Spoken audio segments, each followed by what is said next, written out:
இன்று ஆர்எம்எஸ் ரீசார்ஜில் பின் சேஞ்ச் பண்ணுவது எப்படி என்று பார்ப்போம். நீங்கள் ஆல்ரெடி செட் செய்த பின் கேட்கும். அதை என்டர் செய்யவும். பின்பு ஆர்எம்எஸ் ரீசார்ஜ் சம்பந்தப்பட்ட தகவல் மட்டும் விளம்பரங்கள் திரையில் தோன்றும். அதை கவனிக்கவும். பின்பு கீழே செட்டிங்ஸ் என்பதை கிளிக் செய்யவும். செட் ரீசெட் பின் என்று திரையில் தோன்றும். அதை கிளிக் செய்து முதலில் உங்களுக்கு தேவைப்படும் பின்கோடு என்டர் செய்யவும். செய்த பின் சப்மிட் கொடுக்கவும்.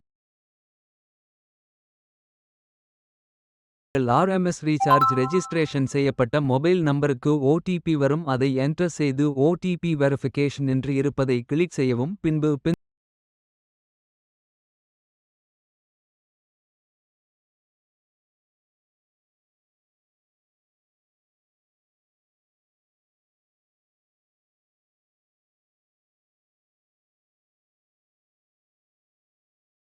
செய்யவும். பின்பு பின் செட் சக்சஸ்ஃபுல்லி என்று திரையில் தோன்றும். நன்றி.